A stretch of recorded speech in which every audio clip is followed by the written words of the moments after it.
తిమోతికి రాసినటువంటి మొదటి పత్రిక 3వ అధ్యాయంలోనే మొదటి నుండి అంత్య దినములలో అపాయకరమైన కాలములు వచ్చునని తెలుసుకునము.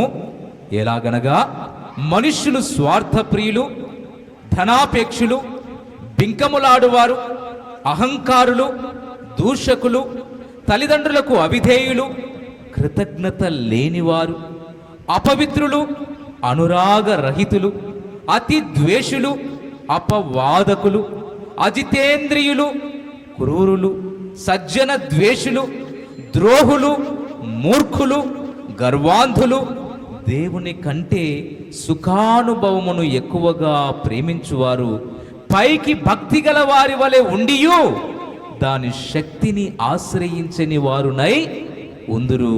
ఇట్టి వారికి విముఖుడవై ఉండుము.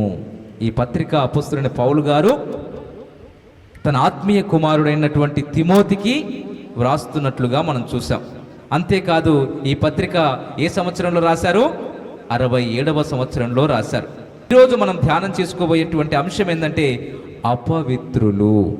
ఒక పద్యము కవి రాస్తాడు, అందమైన కలలు కంటూ అందని వాటికై అరులు చాచుచు, అందమే ఆనందమనుచు అదియే ఆనంద మకరందమనుచు అపవిత్రులైరి. పద్యం అర్థమైందా? మళ్ళీ ఒకసారి, అందమైన కలలు కంటూ ఉన్నారట కొంతమంది ఈ లోకములో, అందమైన కలలు కంటూ ఉన్నారట, అందని వాటికై అరులు చాస్తూ ఉన్నారట. అవి అందవని తెలుసు కానీ వాటికై అరులు చాస్తూ ఉన్నారు. కలలు కనడంలో తప్పు లేదు, కలలు సాకారము చేసుకోవడంలో అది చాలా మంచిదే. కానీ అది నీకు ఆశీర్వాదకరంగా ఉండాలి, అది నీకు దీవెనకరంగా ఉండాలి, నీ కుటుంబానికి అది ప్రయోజనకరంగా ఉండాలి.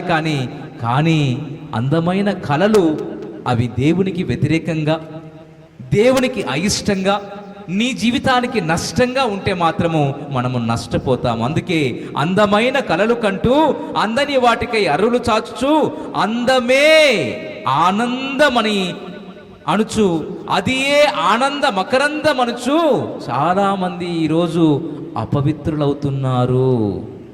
అందుకే అపోస్తలుడైన పౌలు గారు, ఓ తిమోతి నా కుమారుడా, దైవజనుడా, ఈ అంత్య దినాల్లో అపాయకరమైన కాలాలు వచ్చాయ్యా. అందుకోసము ఈ లోకంలో చాలామంది భయంకరమైనటువంటి వ్యక్తిత్వాలతో వస్తున్నారు, అవలక్షణాలతో ఉంటున్నారు, భయంకరమైనటువంటి చెడ్డ గుణాలతో బయలుపడుతున్నారు. వారి విషయంలో నువ్వు జాగ్రత్త. అందులో మరి చాలామందిని చూసాం, స్వార్థప్రియులు, ధనాపేక్షులు, బింకములాడువారు, అహంకారులు, కృతజ్ఞత లేనివారు, తల్లిదండ్రులకు అవిధేయులు. ఈరోజు అపవిత్రులుగా చాలామంది లోకములో కనబడుతున్నారయ్యా. తమ జీవితాలను మరి అపవిత్రము చేసుకుంటూ నాశనమైపోతున్నారయ్యా. జాగ్రత్త. వారి విషయంలో నువ్వు ఎంత జాగ్రత్తగా ఉంటే నువ్వు కూడా అపవిత్రతలోనికి అడుగు పెట్టవు, అపవిత్రతకు నువ్వు చోటివ్వవు. కాబట్టి నీవు మాత్రము అపవిత్రులైనటువంటి వారికి జాగ్రత్తగా దూరముగా ఉండటానికి ప్రయత్నం చేయని పౌలు గారు వ్రాస్తూ ఉన్నాడు. ప్రియ దేవుని బిడ్డలారా, అపవిత్రులు అనగా అర్థం ఏంటి? అపవిత్రత అనగా పవిత్రత లేనివారు, పవిత్రంగా జీవించని వారు, పరిశుద్ధత లేనివారు, పరిశుద్ధంగా జీవించలేనివారు.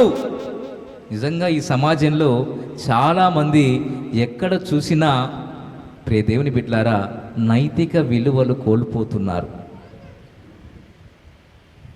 కావలసిన ఎథిక్స్ ఏవైతే ఉన్నాయో, విలువైనటువంటి మనకు ఈ లోకము, పరలోకము, పరిశుద్ధ గ్రంథము అందించినటువంటి విలువలను, నైతిక విలువలను మరిచిపోయి అపవిత్రంగా జీవిస్తూ ఉన్నారు. నిజంగా విలువలు అడుగంటిపోతూ ఉన్నాయి. కారణం ఏంటి? దానివల్ల మరి దేనికి కారణం ఇది? ఇదంతా కూడా మనం అపవిత్రంగా జీవించటానికి, పరిశుద్ధంగా జీవించకపోవటానికి గల కారణం ఏంటంటే, కారణం ఏంటి? మొట్టమొదటిగా టీవీ షోలు, అంతేనా? మొట్టమొదటిగా మనల్ని పాడు చేస్తున్నాయి, మన విలువలను కోల్పోయేలా చేస్తున్నాయి. చాలా టీవీ కార్యక్రమాల్లో మన ఎమోషన్స్ని ఎక్కువగా చూపిస్తూ ఎలా మనము ఎదుటి వారిని నాశనం చేయొచ్చు, ఎదుటి వారిని మనము నష్టపరచొచ్చు, ఎదుటి వారిని మనము భయంకరంగా వారి జీవితాల్లో నష్టాన్ని కలిగించవచ్చు. మరి ప్రతి ఎమోషన్స్ను కూడా ఈ టీవీ షోలో, సీరియల్స్లో చిన్న పిల్లల దగ్గర నుంచి పెద్దవాళ్ళు, మరి పెద్ద పెద్ద సీరియల్స్ తీసేవాళ్ళు కూడా మన యొక్క ఎమోషన్స్ మీద ఆడుకుంటూ ఉన్నారు. కోపాన్ని ఎలా చూపించవచ్చు, దొంగతనం ఎలా చేయవచ్చు, ఒక వ్యక్తి మీద కక్ష పగ ఎలా తీర్చుకోవచ్చు, నైతిక విలువలు కొన్నంటూ మనకు ఉంటాయి. ఈ లోకము మనకు కొన్ని విలువలను నేర్పింది, కానీ ఈ విలువలన్నీ కూడా వెళ్ళిపోయేలా ఈ టీవీ సంబంధించినటువంటి కార్యక్రమాలు మన యొక్క ఎమోషన్స్ మీద పనిచేస్తూ మన విలువలను కోల్పోయేలా చేస్తున్నాయి. ఎదుటి వారిని ఎలా మనము నష్టపరచాలి, ఎదుటి వారికి మనం ఎలా నష్టం కలిగించాలి, వాళ్ళు నష్టపోతూ ఉంటే ఎలా మనము ఆనందించాలి, ఎలా మన జీవితాలు ఇదిగో ఒకరు బాగుపడుతున్నప్పుడు ఒకరు నష్టపోతున్నప్పుడు మనము ఎలా సంతోషపడాలి అనేటువంటి మరి మన ఎమోషన్స్ మీద ఈ టీవీ కార్యక్రమాలు వచ్చి చాలా వరకు మనల్ని మన నైతిక విలువలు కోల్పోయేలా చేస్తున్నాయి. అంతేకాదు మన దగ్గర ఇప్పుడు ఇంటర్నెట్ బాగా పెరిగిపోయింది. సాతాను మొదట్లోనే అనుకున్నాడట, వీళ్ళందరినీ కూడా ఒక నెట్ వేసి, నెట్ అంటే ఏంటి, వల వేసి ఆ వలలో చిక్కించుకొని వీళ్ళను నాశనం చేయాలి అని. ఏమిటి ఆ వల అంటే నెట్. వలన ఏమంటారు ఇంగ్లీష్లో, నెట్ అంటారు. వాడు చేసినటువంటి పథకము పన్నాగం ఏంటంటే ఇంటర్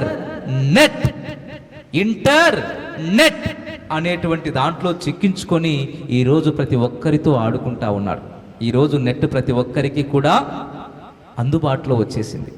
ఇంటర్నెట్ రావడం ద్వారా, సెల్ ఫోన్లో ఈ ఇంటర్నెట్ ఉండటం ద్వారా ప్రతి ఒక్కరూ కూడా తమ విలువలు కోల్పోయేలా, తమ జీవితాలు నాశనం చేసుకునేలా ఇదిగో ఆ ఇంటర్నెట్లో వచ్చేటువంటి ప్రతి దృశ్యాన్ని, ప్రతి కార్యక్రమాన్ని తనకు ఇష్టం వచ్చినట్లుగా చూస్తూ తన జీవితాన్ని ఇదిగో నాశనం చేసుకుంటా ఉన్నారు ఈ ఇంటర్నెట్ ద్వారా. ఇంకా సినిమాలు, సెల్ ఫోన్స్ ద్వారా ఈ యువత చాలా మంది పెడద్రోవ పట్టడానికి కూడా కారణమవుతూ ఉంది. ప్రియ దేవుని బిడ్డలారా, ఎందుకు మరి ఈ విషయాలను మీకు తెలియజేస్తున్నానంటే ఇవన్నీ కూడా మనకు అవసరమే. సమాజం అభివృద్ధి చెందాలన్నా, సమాజము పురోగభివృద్ధి పొందాలి అన్నా ఇవి అవసరమే. కానీ మన జీవితాన్ని నాశనం చేసేలా, చేసుకునేలా మనకు అవసరం లేదు. ఎందుకంటే ఇవి పెరిగిపోయి మానవ జీవితాన్ని నాశనము చేసేంతగా సాతాను ఇదిగో తన యొక్క వలలో వేసుకొని చిక్కించుకొని వాడు ఆట ఆడుకుంటూ మనల్ని ఇబ్బంది పెడుతూ దేవునికి వ్యతిరేకంగా ఉండేలా, దేవుని యొక్క నామానికి అవమానకరంగా జీవించేలా చేస్తూ మన జీవితాలను నాశనం చేస్తూ ఉన్నాడు. కొంతమంది దీన్ని ప్రయోజనకరంగా వాడుకుంటూ ఉన్నారు, పర్వాలేదు. కానీ కొంతమంది నిష్ప్రయోజనకరంగా చేసుకుంటూ తమ జీవితాలను నాశనం చేసుకుంటున్నారు ప్రియ దేవుని బిడ్డలారా. అందుకే వారంతా కూడా అపవిత్రులవుతున్నారు, అపరిశుద్ధులుగా మారిపోతూ ఉన్నారు, పరిశుద్ధత లేని జీవితాన్ని అనుభవిస్తూ ఉన్నారు. కారణం ఏంటంటే ఇదిగో ఇవన్నీ కూడా మన జీవితాలను నాశనం చేస్తూ ఉన్నాయి. అయితే ఇవన్నీ పెరుగుతూ ఉన్నాయి. పెరుగుట విరుగుట కొరకే. మనం ఎప్పుడైతే పెరుగుతూ ఉన్నామో, పాపము ఎప్పుడైతే పెరుగుతూ ఉందో అది విరుగుట కొరకే. పెద్దలు అన్నారు ఈ సామెత. ప్రియ దేవుని బిడ్డలారా, ఏ రోజైనా సరే ఈ పెరగటము విరగటానికే దారి తీస్తుంది. అంతేకాదు మరి ఆనాడు కవులు రాశారు మంచి మాటలు. ఏమని రాశారంటే ఇదిగో గాంధీ పుట్టిన దేశమా ఇది, నెహ్రూ కోరిన సంఘమా ఇది. నిజంగా ఆ విధంగా ఉందా? ఆ విధంగా మన జీవితాలు ఉన్నాయా? ఆనాడు వారు ఎంతో త్యాగపూరితంగా తమ విలువలను కాపాడుకుంటూ ఎంతో చక్కగా సమాజానికి మరి ఈ యొక్క స్వాతంత్ర్యాన్ని మనకు అందించాలని ఎంతో పాటుపడ్డారు. అయితే మరి ఇప్పుడు ఏ విధంగా ఉన్నారు యువత? ఏ విధంగా మనము కూడా జీవిస్తూ ఉన్నాం? ఏ విధంగా ఆ విలువలు కాపాడుకుంటున్నాం, విలువలను కోల్పోయేలా మనం జీవిస్తూ ఉన్నాం. మన ప్రభువారు కూడా మన కోసము ఆత్మీయ స్వాతంత్ర్యాన్ని ఇచ్చాడు, ప్రాణము పెట్టి. అయితే మనమేం చేస్తూ ఉన్నాము?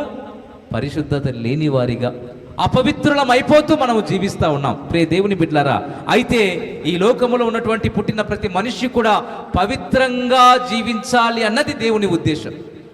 మనమంతా కూడా పవిత్రంగా జీవించాలి, పరిశుద్ధంగా జీవించాలి అనేది దేవుని చిత్తం. ప్రభువునందు ప్రియులారా, ఈ సందేశాలు మీకు నచ్చినట్లయితే దయచేసి లైక్ చేయండి, సబ్స్క్రైబ్ చేయండి, పక్కనే ఉన్న బెల్ బటన్ నొక్కండి.